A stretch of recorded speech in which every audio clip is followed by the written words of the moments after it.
कथा का आरंभ उस समय से होता है जब समस्त देवलोक अपनी अनंत समृद्धि और शाश्वत प्रकाश के लिए विख्यात एक असुर के आतंक से कांप रहा था। यह कोई साधारण भय नहीं था, यह अस्तित्व का संकट था। सुमेरु पर्वत की नींव हिल गई थी और नंदनवन के कल्प वृक्ष, जो इच्छा मात्र से फल देते थे, आज भय से पत्रहीन हो रहे थे।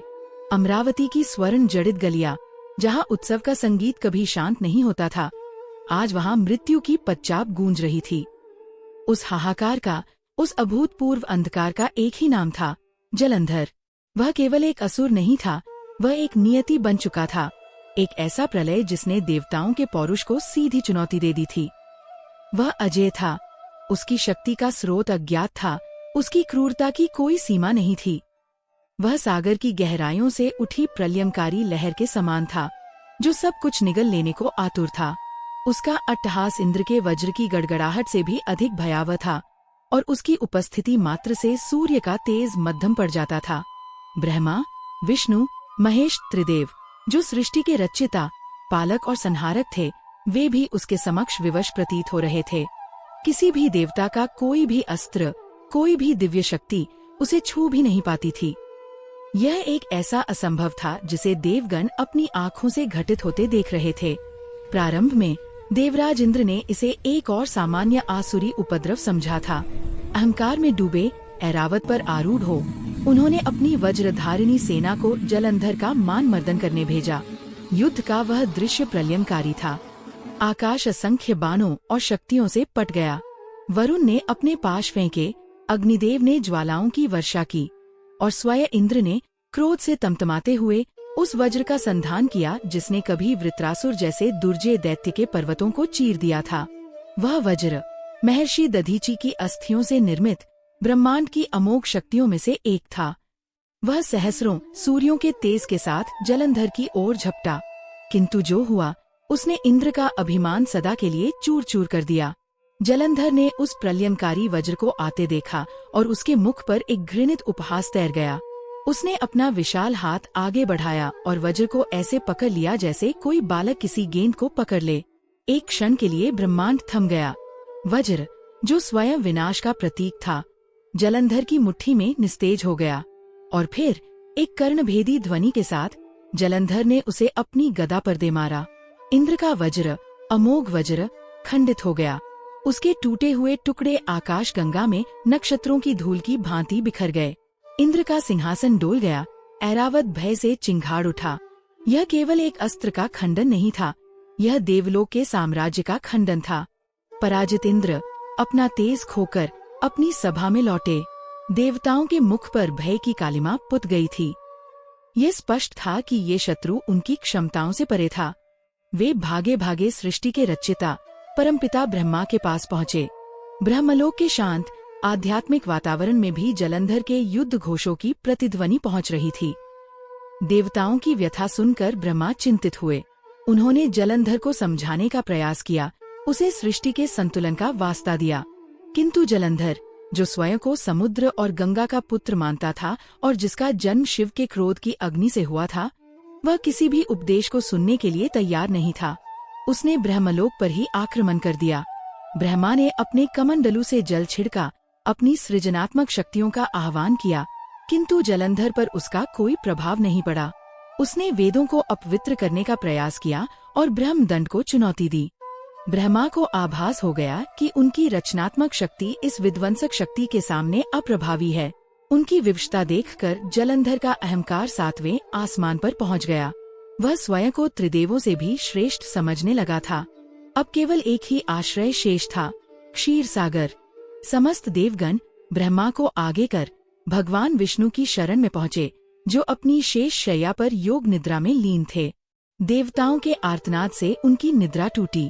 उन्होंने धैर्यपूर्वक सब कुछ सुना। उनके मुख पर सदैव की भांति एक शांत मुस्कान थी, किंतु उनकी आंखें जलंधर के इस कृत्य पर गंभीर हो गईं। पालक के रूप में यह उनका कर्तव्य था कि वे धर्म की स्थापना करें। भगवान विष्णु गरुड़ पर आरूढ़ हुए और युद्ध भूमि में प्रकट हुए। जलंधर ने जब लक्ष्मीपति को देखा तो वह अट्टहास कर उठा। उसने कहा, नारायण, आप तो मेरे पिता समान हैं, क्योंकि लक्ष्मी भी समुद्र से उत्पन्न हुई है और मैं भी। आइए देखते हैं कि समुद्र के इन दो पुत्रों में से कौन अधिक बलशाली है। यह कहकर उसने विष्णु पर अपनी गदा से प्रहार किया। भगवान विष्णु ने उस प्रहार को अपनी कौमोद की गदा से विफल कर दिया। युद्ध आरंभ हुआ। वह युद्ध सदियों तक चलता रहा। विष्णु ने अपने सारे दिव्यास्त्रों का प्रयोग किया। पांचजन्य शंख की ध्वनि से ब्रह्मांड कांप गया, किंतु जलंधर का हृदय नहीं। अंत में भगवान विष्णु ने अपने अमोघ अस्त्र सुदर्शन चक्र का आह्वान किया। वह चक्र, जिसकी तीक्ष्ण धार के सम्मुख कोई नहीं टिक सकता था, तीव्र गति से घूमता हुआ जलंधर के शीश को काटने के लिए चला। जलंधर ने उस चक्र को अपनी छाती पर रोक लिया। सुदर्शन चक्र, जो पाप का विनाशक था, उसकी छाती से टकराकर वहीं स्थिर हो गया, निस्तेज, निष्प्रभावी। वह जलंधर की त्वचा को खरोंच भी न सका। भगवान विष्णु स्तब्ध रह गए। उन्होंने अपनी संपूर्ण शक्ति से चक्र को वापस खींचने का प्रयास किया, किंतु चक्र टस से मस न हुआ। जलंधर ने व्यंग्य से कहा, हे नारायण, लगता है आपका ये खिलौना अब थक गया है। इसे मेरे पास ही रहने दें। ये मेरी विजय के स्मारक के रूप में सुशोभित होगा। भगवान विष्णु को उस असुर की शक्ति के स्रोत का आभास हो गया था। वह जानते थे कि ये शक्ति जलंधर की नहीं, अपितु किसी और के सतीत्व की है, एक ऐसे दिव्य विधान की है जिसे स्वयं नारायण भी भंग नहीं कर सकते थे। वे युद्ध से विरत हो गए। उनका लौटना देवलोक के लिए मृत्यु का संदेश था। अब देवलोक में वास्तविक हाहाकार मच गया था। जब पालक ही रक्षा न कर सका तो अब कौन करेगा। इंद्र का वज्र खंडित हो गया, ब्रह्मा की सृष्टि शक्ति व्यर्थ गई, विष्णु का सुदर्शन चक्र बंधक बन गया। आशा की अंतिम किरण, अंतिम आश्रय केवल कैलाश पर था। समस्त देवता भयभीत, त्रस्त, अपने प्राणों की रक्षा के लिए महादेव के चरणों में जा गिरे। शिव, जो सदैव समाधि में लीन रहते थे, इस कोलाहल से जागृत हुए। उन्होंने अपनी नीलकंठ की गंभीरता के साथ देवताओं की व्यथा सुनी। जलंधर का नाम सुनते ही उनकी भ्रिकुटी तन गई। वह जानते थे कि जलंधर कोई और नहीं, उन्हीं के क्रोध की अग्नि का प्रतिरूप है, जो समुद्र में विलीन होकर एक देह धर चुका था। यह विडंबना थी कि संहारक को ही अपने संहारक अंश से युद्ध करना था। शिव ने देवताओं को आश्वस्त किया। उनका डमरू बजा और वे अपने नंदी पर सवार होकर जलंधर के समक्ष जा पहुँचे। दो प्रलयंकारी शक्तियां आमने सामने थीं। एक जो ब्रह्मांड का संहारक था, दूसरा जो उसी संहारक के क्रोध से जन्मा था। युद्ध आरंभ हुआ। वह केवल युद्ध नहीं था, वह महाप्रलय का दृश्य था। शिव ने अपना पिनाक धनुष उठाया और बाणों की ऐसी वर्षा की कि आकाश अंधकारमय हो गया। जलंधर ने अपनी माया से उन सभी बाणों को मार्ग में ही भस्म कर दिया। दोनों के बीच गदा युद्ध हुआ, मल्ल युद्ध हुआ। पहाड़ों के पहाड़ उनकी टक्कर से चूर्ण हो गए। समुद्रों ने अपना स्थान छोड़ दिया। जलंधर ने शिव पर ऐसे ऐसे आसुरी प्रहार किए जिन्हें देखकर स्वयं देवगणों ने अपनी आंखें मूंद लीं। अंततः जब जलंधर किसी भी प्रकार से वश में नहीं आया, तब महादेव ने अपना अंतिम और सबसे विनाशकारी अस्त्र धारण किया। उन्होंने अपना त्रिशूल उठाया। वह त्रिशूल, जिसमें सत, रज और तम तीनों गुण समाहित थे, जो काल का नियंता था, जिसकी नोक पर संपूर्ण ब्रह्मांड का विनाश टिका था। शिव ने अपने संपूर्ण बल के साथ अपने महाकाल स्वरूप का आह्वान करते हुए उस त्रिशूल को जलंधर के हृदय का संधान करके फेंका।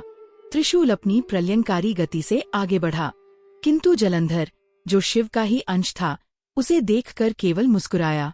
वह जानता था कि पिता अपने ही पुत्र का वध कैसे कर सकता है।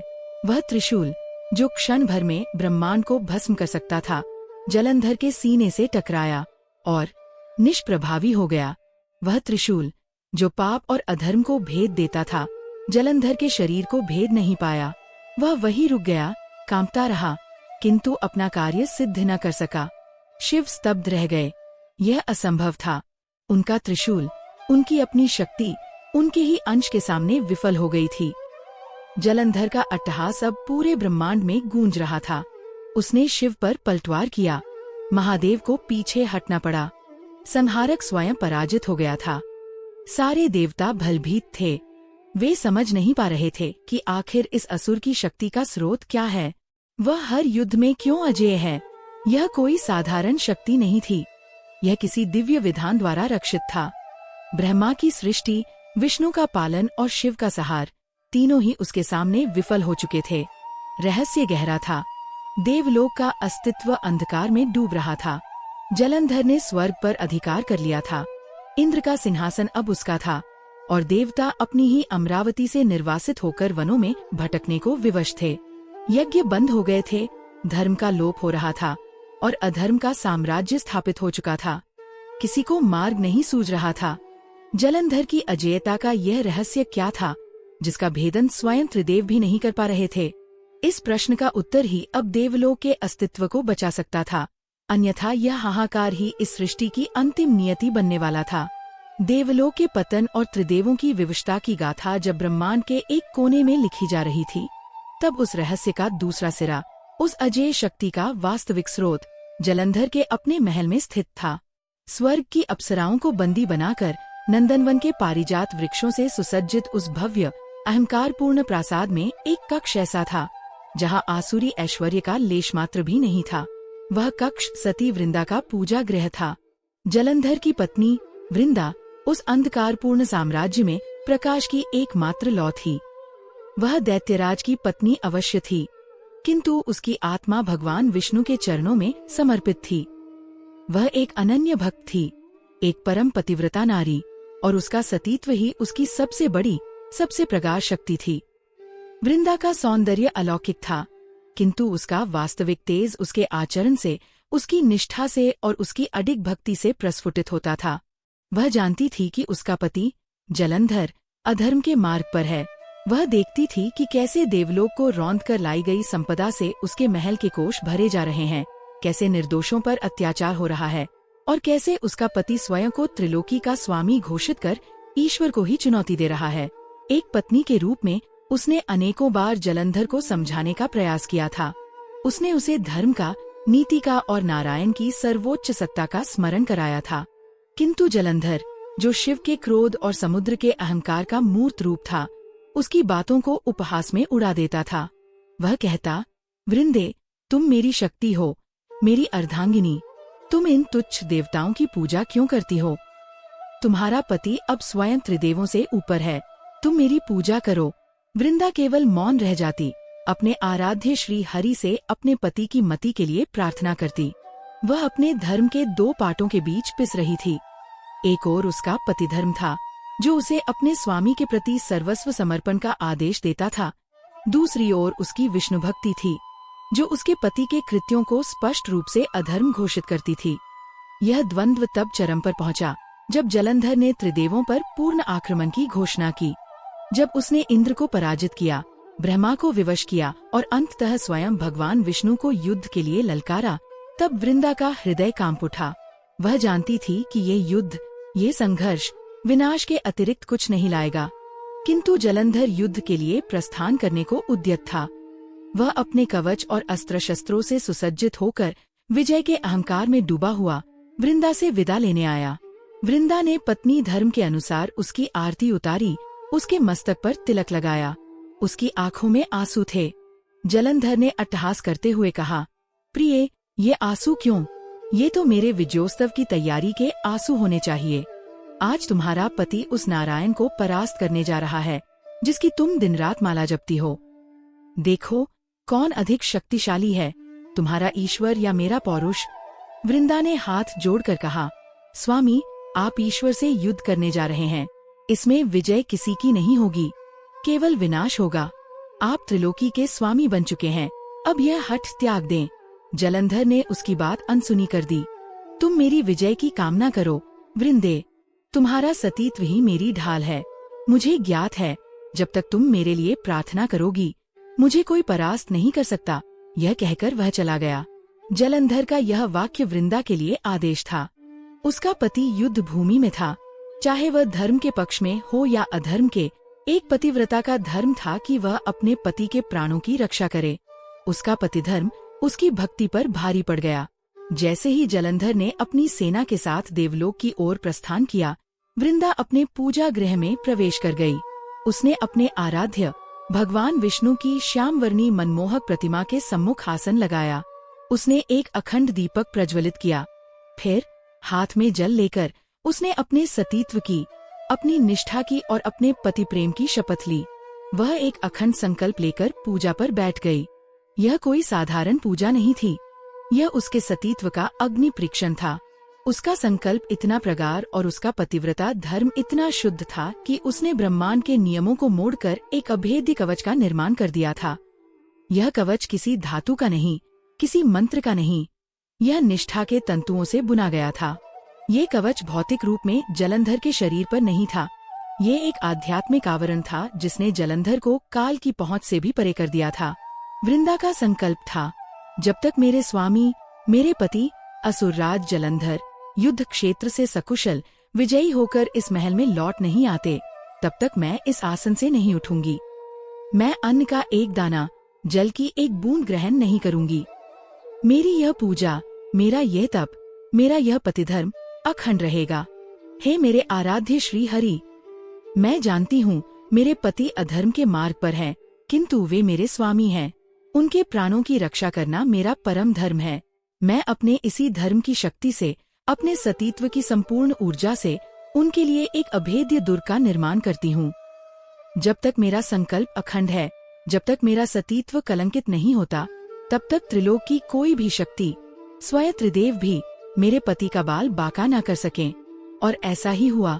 जब दूर युद्ध भूमि में इंद्र ने अपना वज्र जलंधर पर फेंका, तब उसी क्षण वृंदा के पूजा गृह में जल रहा अखंड दीपक प्रचंड रूप से भभक उठा। एक क्षण को लगा कि वह बुझ जाएगा।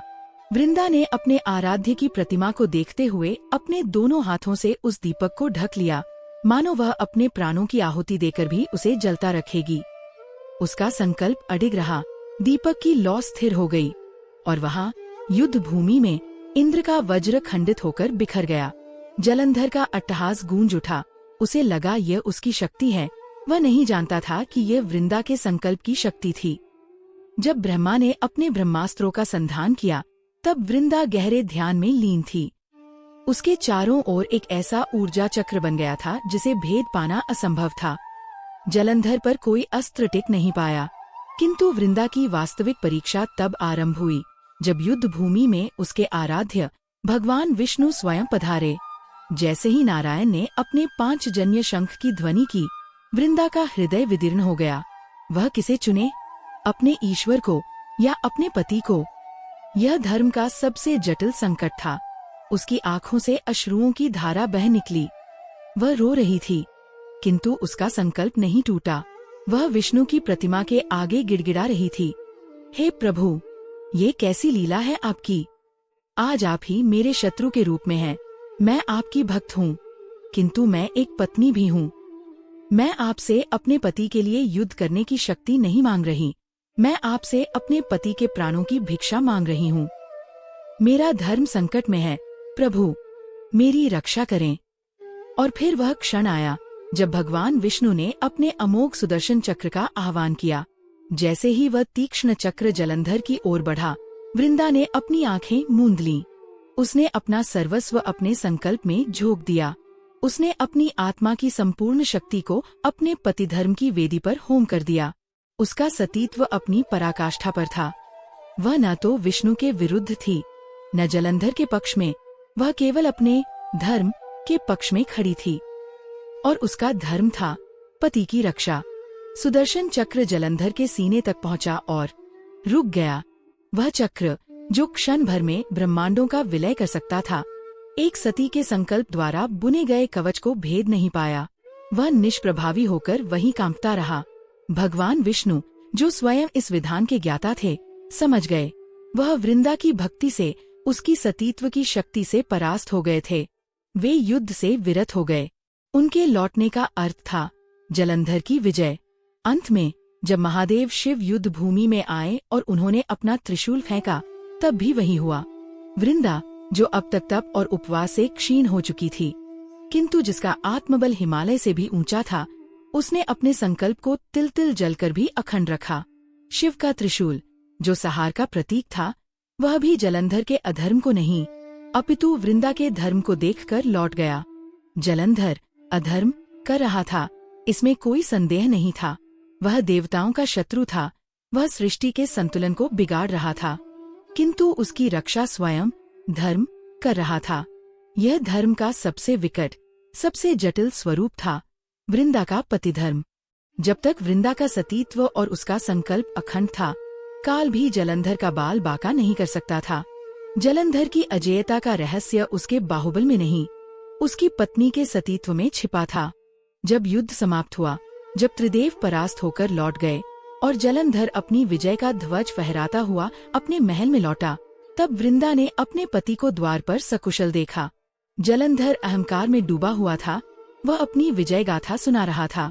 वृंदा ने धीरे से अपने आसन से उठी, उसके पैर लड़खड़ा रहे थे, कंठ सूख गया था, किंतु उसके मुख पर एक शांत संतोष था।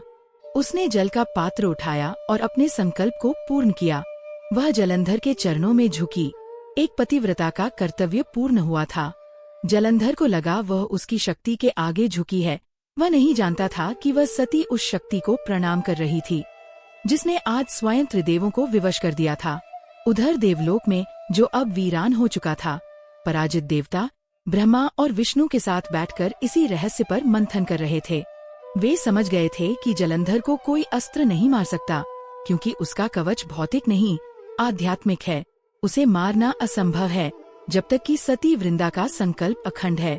जलंधर का वध करने के लिए उन्हें पहले वृंदा के धर्म को खंडित करना होगा, और यह विचार ही किसी भी देवता के लिए सबसे बड़ा पाप था।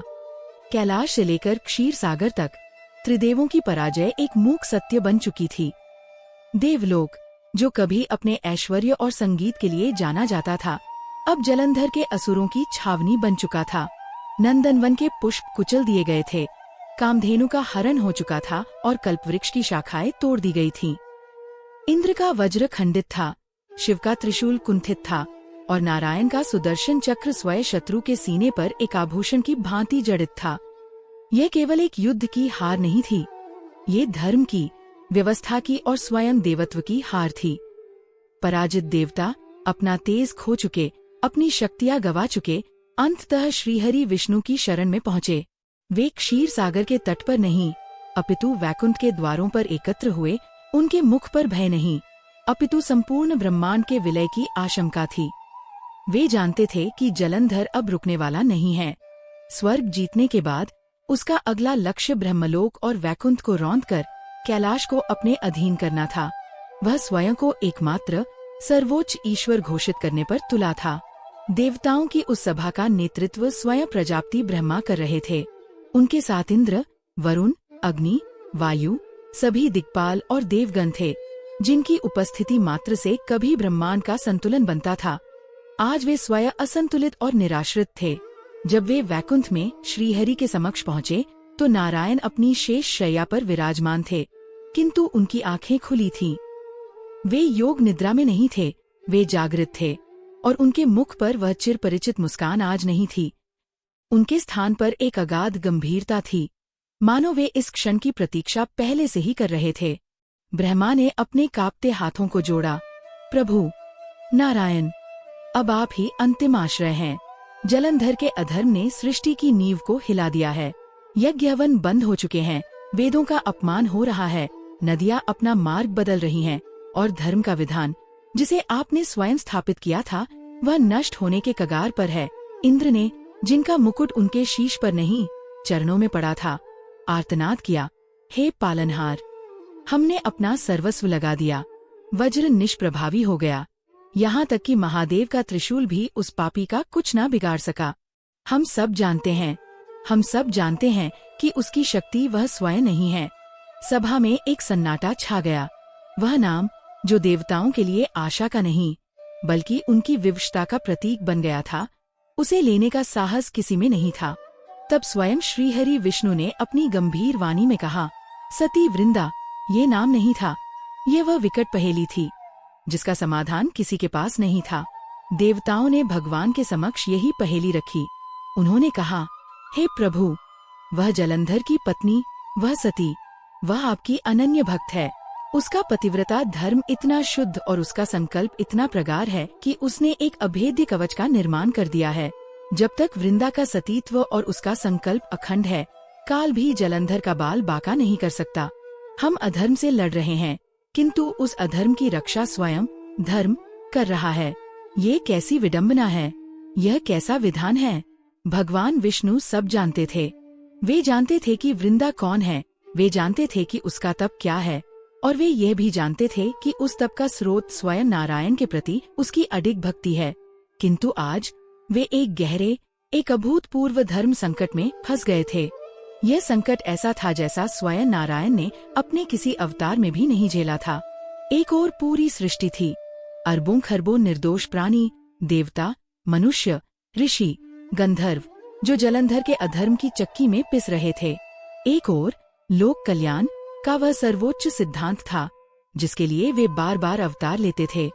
यदि जलंधर को न रोका गया तो यह सृष्टि जिसे ब्रह्मा ने रचा और जिसे वे पालते थे वह रसातल में चली जाएगी। अधर्म ही एकमात्र सत्य बन जाएगा।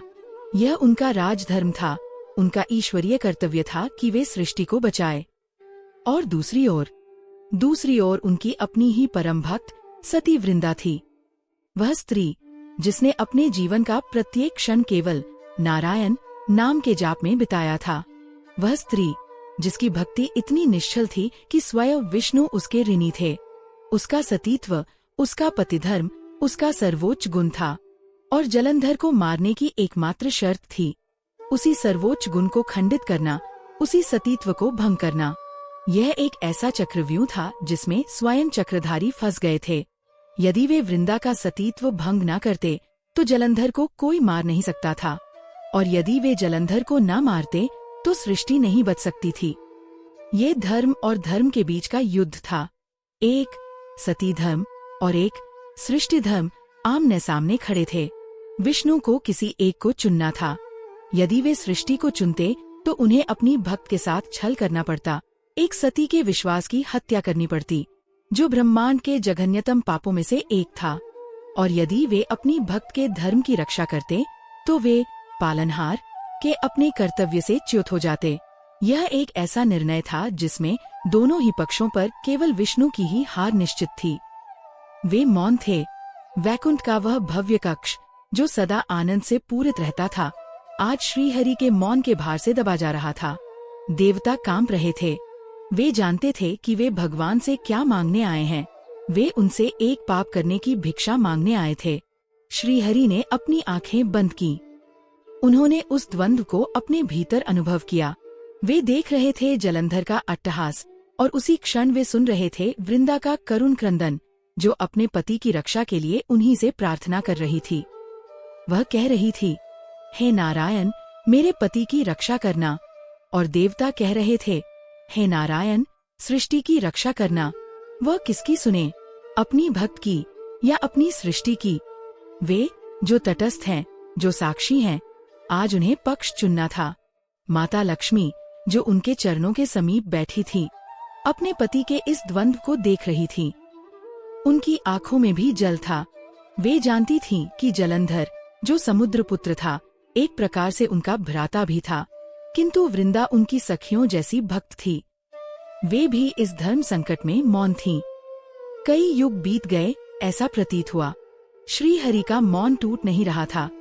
तभी देवगुरु बृहस्पति ने आगे बढ़कर कहा, हे जगत पालक, हम जानते हैं कि हम आपसे क्या मांग रहे हैं। हम जानते हैं कि यह पाप है, किंतु जब तराजू के एक पल्ले में एक व्यक्ति का धर्म हो और दूसरे पल्ले में संपूर्ण सृष्टि का अस्तित्व, तब बृहत के लिए लघु का बलिदान ही अंतिम धर्म बन जाता है। यह निर्णय आप नहीं लेंगे तो कौन लेगा? आप ही तो विधान हैं। यदि आज आपने यह कठोर पग नहीं उठाया तो भविष्य की पीढ़ियां प्रश्न करेंगी कि जब अधर्म चरम पर था तब वैकुंठ का स्वामी अपने ही बनाए नियमों में बंद कर अपनी सृष्टि को नष्ट होते हुए क्यों देख रहा था। कभी कभी धर्म की स्थापना के लिए धर्म के स्थापित रूपों को तोड़ना ही पड़ता है। यही कूटनीति है, यही राजधर्म है। बृहस्पति के इन शब्दों ने अंतिम आघात किया। देवताओं ने जब एक साथ त्राहिमाम त्राहिमाम पाहिमाम रक्षा करो का घोष किया, तब सृष्टि के पालनहार ने अपनी आंखें खोली। उन आंखों में अब द्वंद्व नहीं था, उन आंखों में एक अथाह पीड़ा थी। एक ऐसा विषाद था जो क्षीर सागर से भी गहरा था, और उस विषाद के नीचे दबा हुआ एक अत्यंत कठोर निर्णय था। उन्होंने स्वीकार कर लिया। उन्होंने अपनी भक्त के विश्वास की आहुति देना स्वीकार कर लिया, ताकि सृष्टि के यज्ञ का हवन कुंड जलता रहे। उन्होंने उस पाप को अपने शीश पर लेना स्वीकार कर लिया।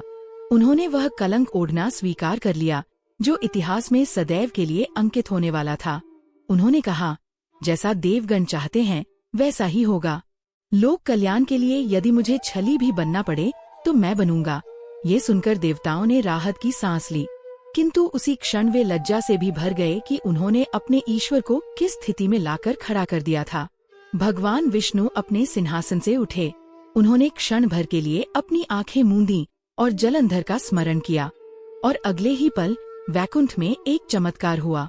श्रीहरि का श्यामवरण, उनका पीताम्बर, उनका किरीट, उनका कौस्तुभ मणि, सब कुछ रूपांतरित होने लगा। उनका सौम्य करुण मुखमंडल कठोर होने लगा। उनकी आंखों में नारायण की शांति के स्थान पर जलंधर का अहंकार और क्रूरता झलकने लगी। देखते ही देखते भगवान विष्णु, जो धर्म के प्रतीक थे, वे अधर्म के उस सबसे बड़े नायक जलंधर के रूप में परिवर्तित हो गए।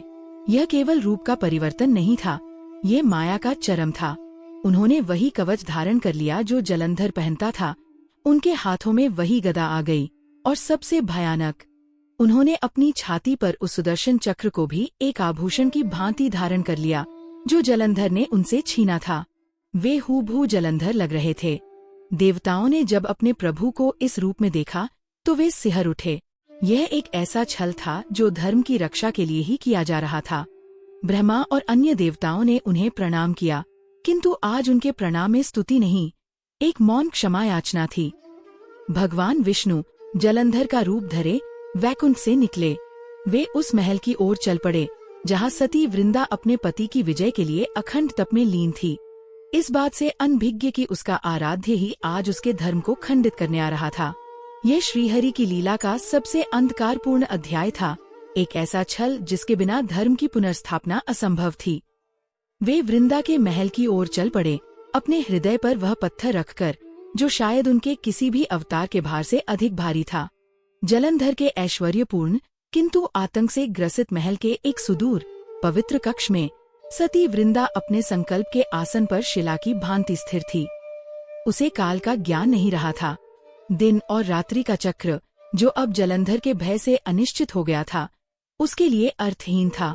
उसका शरीर तप की अग्नि में क्षीण हो रहा था। उपवास के कारण उसकी देह कांतिहीन हो गई थी, किंतु उसकी आत्मा, उसका संकल्प एक प्रज्वलित तारे के समान देदीप्यमान था।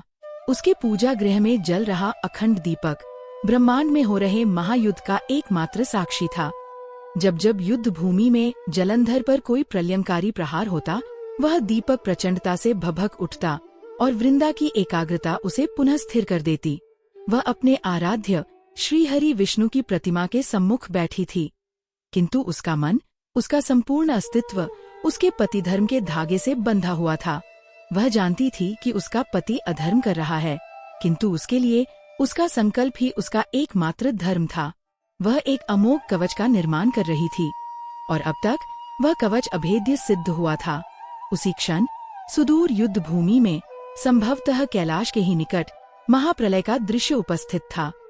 जलंधर अपने अजेय अहंकार के चरम पर था। महादेव शिव, जो स्वयं सहार के देवता थे, आज अपने ही क्रोधंश के समक्ष विवश से प्रतीत हो रहे थे। शिव ने अपना पिनाक धनुष तान कर वे बाण चलाए थे जो सृष्टि का अंत कर सकते थे, किंतु वे जलंधर की त्वचा को खरोंच भी न सके। नंदी और शिव गणों का क्रंदन आकाश में व्याप्त था। जलंधर अट्टहास कर रहा था, महादेव, रुकिए मत। क्या आपके तरकश के सारे बाण समाप्त हो गए? कहाँ है आपका वह त्रिशूल जो मेरे समक्ष निष्प्रभावी हो गया था? आज यह सिद्ध हो गया है कि मैं, जलंधर, ही परमेश्वर हूँ। आपका संहारक का पद अब मेरा है। वह शिव को चुनौती दे रहा था, उन पर प्रहार कर रहा था, ये जानते हुए कि कोई शक्ति उसे छू नहीं सकती। शिव, जो काल के भी स्वामी थे, केवल प्रतीक्षा कर रहे थे।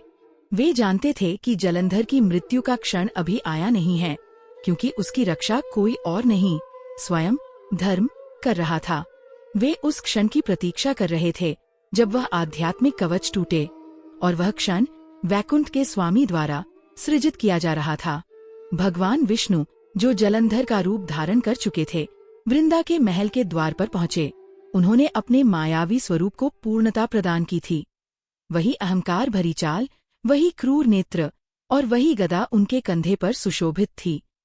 यहाँ तक कि उनकी छाती पर एक विजय चिन्ह के रूप में श्रीहरि का अपना सुदर्शन चक्र भी जड़ा हुआ था। जैसे ही वे महल के प्रांगण में पहुँचे, असुरों के पहरेदारों ने उन्हें देखा। वे अपने स्वामी को सकुशल विजयी भाव में देखकर उन्मत्त हो उठे। असुर सम्राट जलंधर की जय, त्रिलोक विजेता की जय के नारे गूंजने लगे। यह विजय घोष, यह कोलाहल महल की दीवारों को भेदता हुआ उस शांत पूजा गृह तक जा पहुंचा जहां वृंदा समाधिस्थ थी। वृंदा की एकाग्रता भंग हुई, उसकी आंखें खुली। उसने सुना, विजयी होकर लौट आए हैं उसके पति, उसका स्वामी। वह युद्ध जीत गया। एक क्षण के लिए उसका तपस्वी मन संदेह से भर गया। युद्ध इतनी शीघ्र कैसे समाप्त हो सकता है? वह तो महादेव से युद्ध करने गए थे। किंतु बाहर का कोलाहल बढ़ता जा रहा था। सैनिकों का उन्माद, दासियों का हर्षोल्लास, यह सब असत्य नहीं हो सकता। उसका हृदय, जो इतने दिनों से केवल एक ही प्रार्थना में धड़क रहा था, आज वह आनंद के वेग से उछल पड़ा। वह अपने पति को सकुशल देखकर इतनी प्रसन्न हुई, इतनी अभिभूत हो गई कि वह अपने संकल्प की गहराई को भूल गई। उसका संकल्प था, जब तक मेरे स्वामी सकुशल लौट नहीं आते, और बाहर के ये जयकारे उद्घोषित कर रहे थे कि वह क्षण आ गया है, उसके पति लौट आए हैं, उसका संकल्प पूर्ण हो गया है। तभी पूजा गृह का द्वार एक झटके से खुला। सामने वही खड़ा था, जलंधर। उसका कवच चमक रहा था, उसके मुख पर विजय का उपहास था। वह विष्णु जलंधर के रूप में अपनी भारी आवाज में गरजा, वृंदे, तुम्हारी पूजा सफल हुई। देखो, मैं लौट आया हूँ। मैंने उन देवताओं को और तुम्हारे उन आराध्य नारायण को भी धूल चटा दी है। महादेव स्वयं रण छोड़कर पलायन कर गए। मैं ही अब एकमात्र सत्य हूँ। वृंदा ने अपने पति को देखा। वह सकुशल था, उसे एक भी खरोंच नहीं आई थी। उसका तप सफल हो गया था। उसकी आंखों से आनंद के अश्रु बह निकले। वह भूल गई कि वह विष्णु की भक्त है। उसे केवल यह स्मरण रहा कि वह एक पत्नी है और उसका पति, उसका परमेश्वर, उसके सम्मुख विजयी होकर खड़ा है। वह अपना संकल्प पूर्ण मानकर अपने आसन से उठ बैठी। उसका आसन से उठना ही उस अखंड व्रत का पहला खंडन था। वह अपने पति का अभिवादन करने, उसका स्वागत करने, एक पतिव्रता के धर्म का पालन करने के लिए आगे बढ़ी। वह अपने स्वामी के चरणों तक पहुंची। अपने पति को सकुशल पाकर अपनी पूजा के सफल होने के गर्व और संतोष में उसने वह किया जो एक पत्नी का परम धर्म था। उसने अपने पति के चरण स्पर्श कर लिए। उसने अपने हाथों से उन चरणों को छुआ जिन्हें वह अपना सर्वस्व मानती थी। जिस एक प्रलयंकारी क्षण में वृंदा की उंगलियों ने भगवान विष्णु, जो जलंधर के वेश में थे, के चरणों को स्पर्श किया, उसी क्षण ब्रह्मांड में एक अदृश्य विस्फोट हुआ। वह स्पर्श, जो भक्ति और प्रेम का प्रतीक होना चाहिए था, वह छल का स्पर्श बन गया। वृंदा का सतीत्व और उसका संकल्प दोनों एक साथ उसी क्षण खंडित हो गए। उसका पतिव्रता धर्म भंग हो गया, क्योंकि जिस पुरुष को उसने अपना पति समझकर स्पर्श किया था, वह उसका पति नहीं, अपितु कोई और था।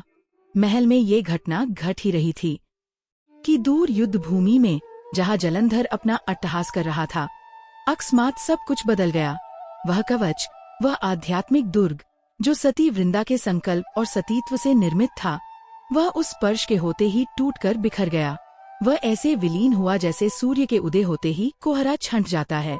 जलंधर, जो अभी अभी महादेव का उपहास उड़ा रहा था, अकस्मात ठिठक गया। उसे लगा जैसे उसका सारा बल, सारी शक्ति किसी ने एक ही क्षण में हर ली हो। उसे अपने शरीर में एक ऐसी रिक्तता, एक ऐसी नग्नता का आभास हुआ जो उसने पहले कभी अनुभव नहीं की थी। उसने भय से अपनी छाती को टटोला। वह कवच जा चुका था। वह अब अजय नहीं था, वह अब नश्वर था। उसकी आंखें आतंक से खैल गईं। उसने सहायता के लिए अपनी पत्नी का आह्वान करने का प्रयास किया, वृंदे, किंतु बहुत देर हो चुकी थी। उसी क्षण भगवान शिव, जो काल के उस सटीक बिंदु की प्रतीक्षा कर रहे थे, उन्होंने अपनी आंखें खोली। उन आंखों में अब विवशता नहीं, सहार की ज्वाला थी। उन्होंने अपने त्रिशूल को, जो अब तक कुंठित था, पुनः धारण किया। त्रिशूल स्वयं अपने स्वामी के हाथों में आकर प्रज्वलित हो उठा। वह अपने धर्म का निर्वहन करने को आतुर था। महादेव ने जलंधर की ओर देखा, जो अब केवल एक साधारण शक्तिशाली असुर मात्र था, और अपने त्रिशूल का संधान किया। एक गगन भेदी गर्जना के साथ वह त्रिशूल चला। इस बार उसे रोकने के लिए कोई सती धर्म का कवच नहीं था, कोई संकल्प की दीवार नहीं थी। त्रिशूल सीधा जलंधर के हृदय को, उसी स्थान को जहां उसने दर्प से सुदर्शन चक्र धारण किया हुआ था, भेदता हुआ निकल गया। जलंधर का अट्टहास एक दर्दनाक चीख में बदल गया।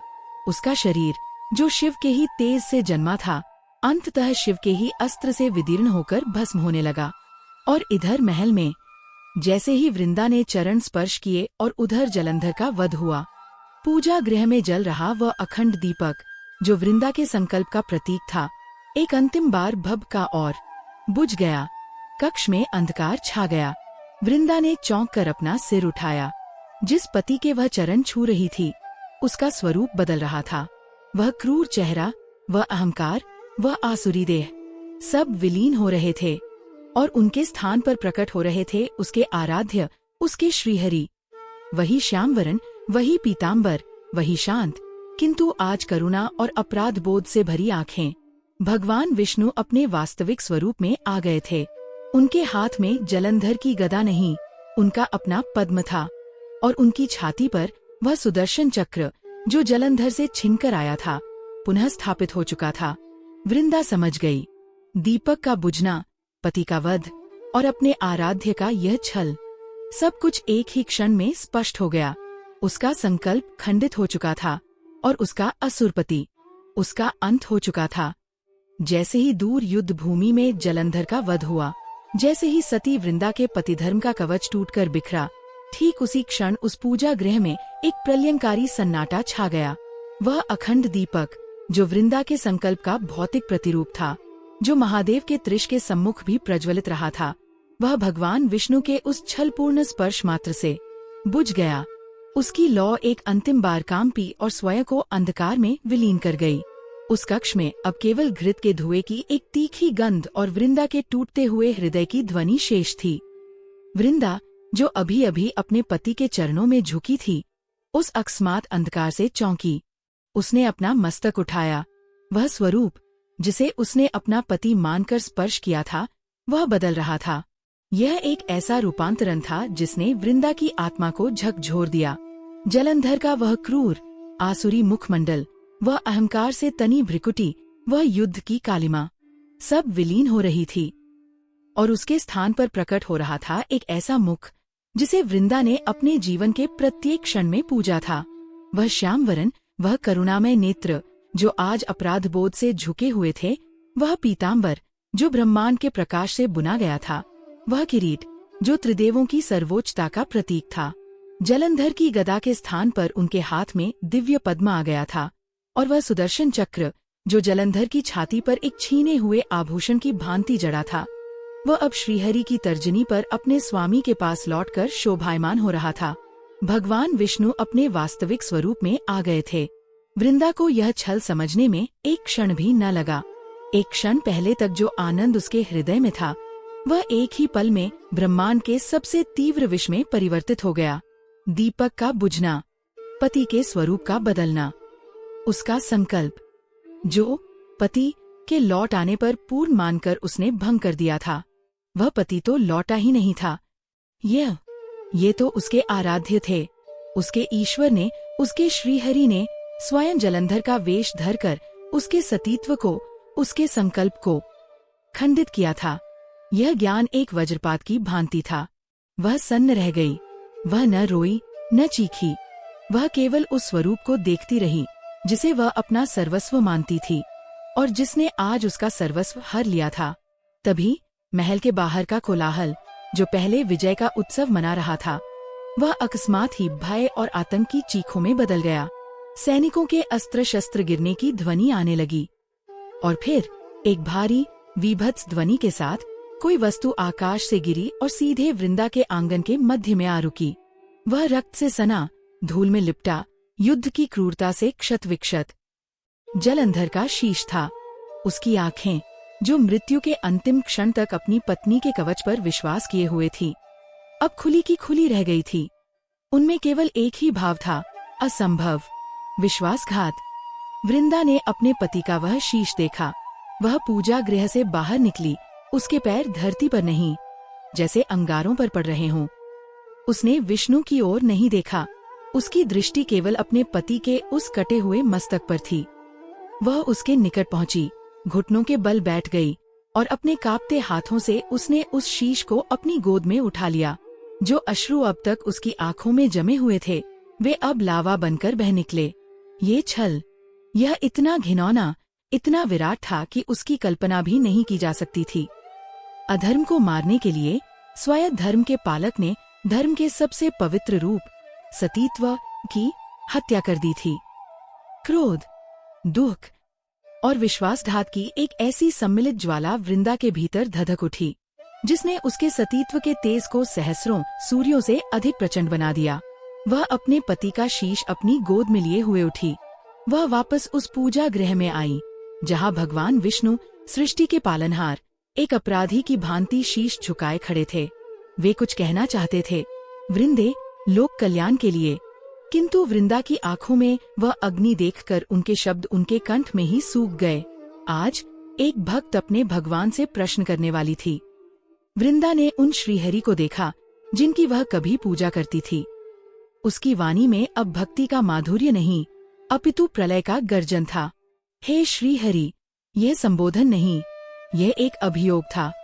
हे पापनाशक, आज आपने वह पाप किया है जिसे धोने के लिए गंगा की सहस्रों धाराएं भी कम पड़ जाएंगी। आप ईश्वर हैं, आप त्रिलोक के स्वामी हैं। क्या एक असुर का वध करने के लिए आपके पास कोई और उपाय नहीं बचा था?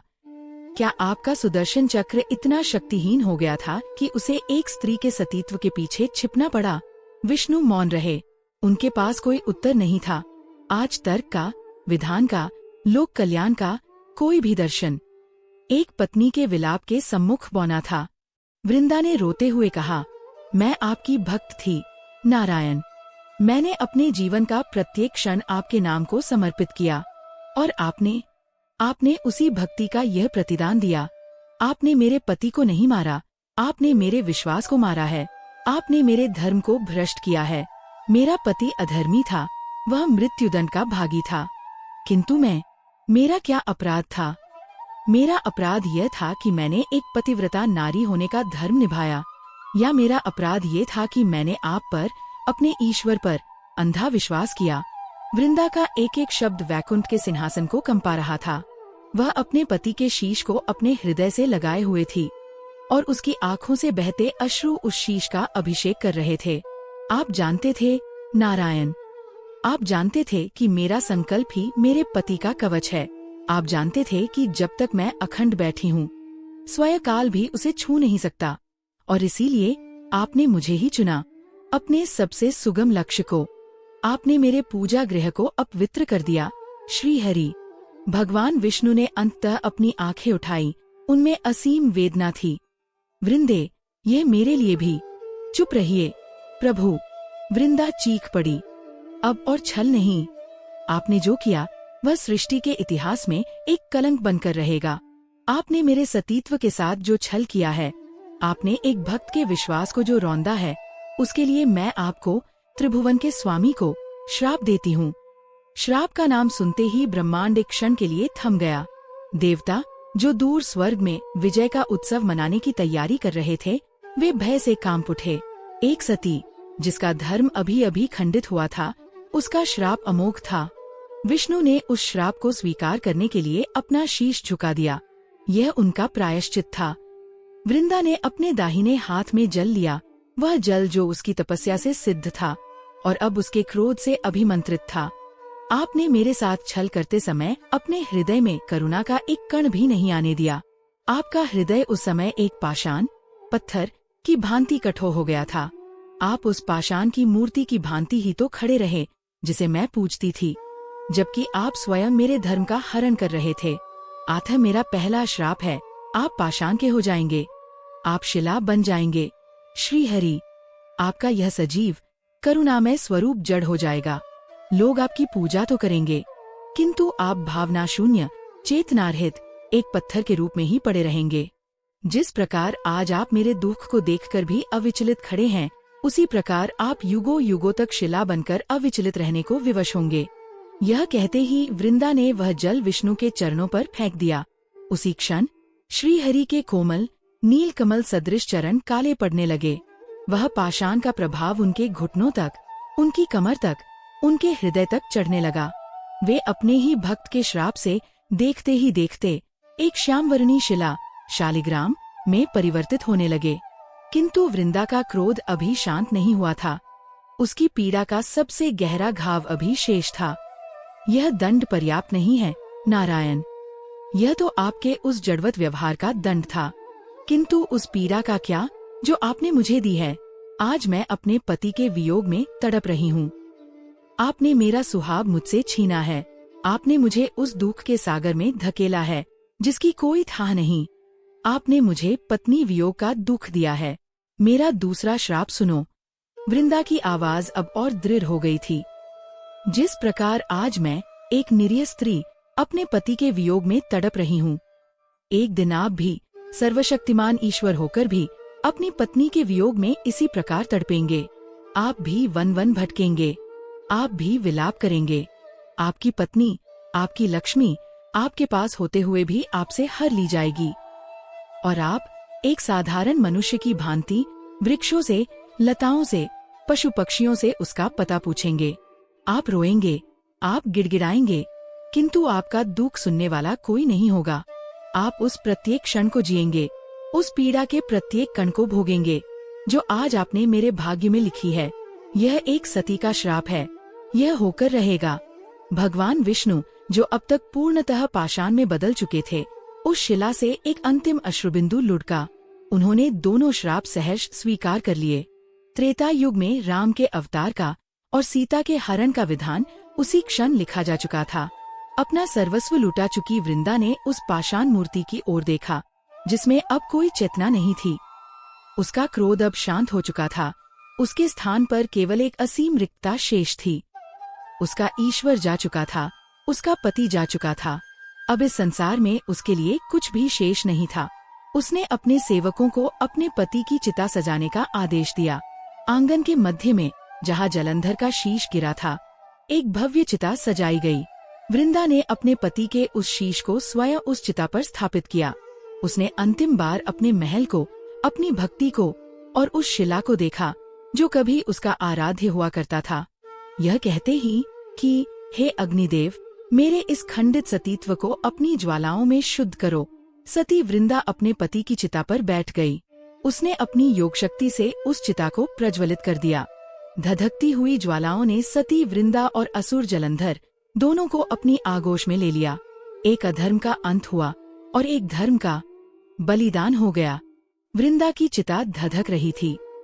उस पवित्र अग्नि की लपटें जो एक सती के आत्म बलिदान से प्रज्वलित हुई थी, वे मात्र एक देह का दाह नहीं कर रही थी। वे ब्रह्मांड के विधान को, धर्म की परिभाषा को और स्वयं ईश्वर के अस्तित्व को भस्म कर रही थी। वैकुंठ में, क्षीर सागर में, ब्रह्मलोक में सर्वत्र एक अभूतपूर्व सन्नाटा पसर गया था। देवताओं की विजय का उत्सव, जलंधर के वध का हर्ष, सब कुछ उस एक सती के क्रंदन और उसके अमोघ श्राप के नीचे दबकर रह गया था। भगवान विष्णु जो सृष्टि के पालनहार थे, जो स्वयं विधान के रचिता थे, वे आज अपनी ही भक्त के श्राप से जड़ हो चुके थे।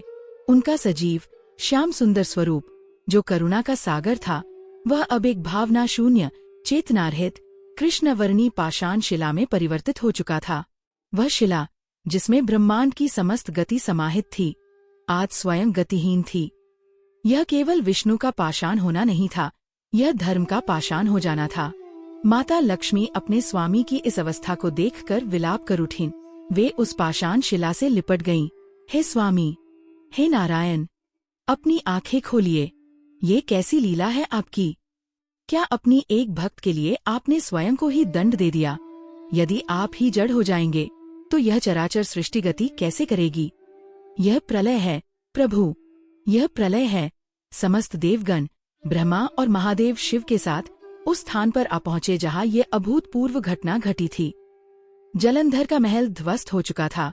चिता अभी भी जल रही थी और उसके सम्मुख ब्रह्मांड के स्वामी एक शिला के रूप में पड़े थे। ब्रह्मा ने कांपते हुए कहा, हे महादेव, ये क्या हो गया? पालनहार ही पाषाण हो गए। सृष्टि का संतुलन नष्ट हो गया है। अब क्या होगा?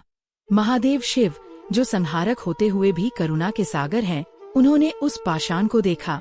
उनकी दृष्टि गंभीर थी। वे बोले, प्रजापति, ये श्राप नहीं है, यह प्रायश्चित है। श्रीहरि ने अपनी भक्त के साथ जो छल किया, उसका दंड उन्होंने स्वयं स्वीकार किया है। ये उनकी महानता है। किंतु वे इस शिला में बंधे नहीं रह सकते, उन्हें मुक्त होना होगा। तभी उस जड़ पाषाण से, उस चेतना शून्य शिला के भीतर से एक दिव्य स्वर गूंजा। यह भगवान विष्णु की वाणी थी। वे पाषाण में रहते हुए भी अपने योग बल से बोल रहे थे। यह एक ऐसी घटना थी जिसने स्वयं ब्रह्मा को भी चकित कर दिया। भगवान विष्णु ने अपनी भक्त के श्राप को पूर्ण सम्मान के साथ स्वीकार किया।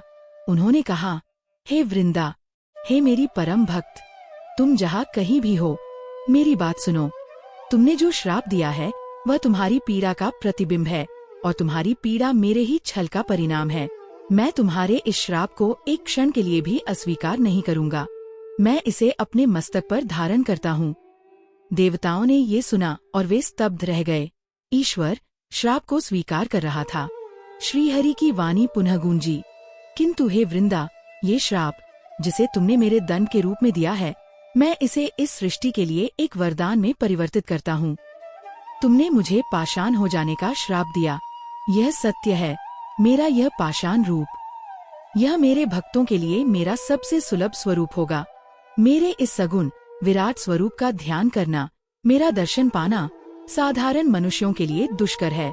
किंतु मेरा यह पाषाण रूप जो तुम्हारी शक्ति से जन्मा है, ये घर घर में पूजा जाएगा।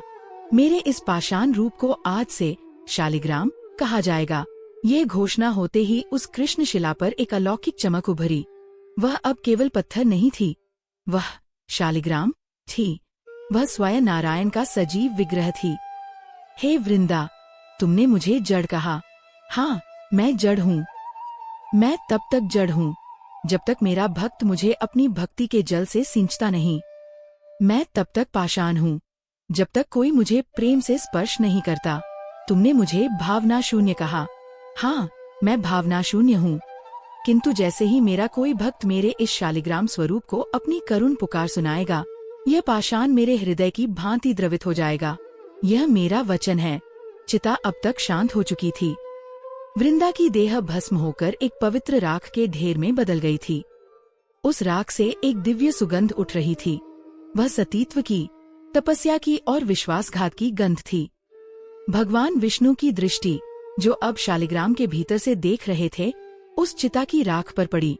उन्होंने कहा, और तुम वृंदे, तुमने अपने पति के लिए अपनी देह का त्याग कर दिया।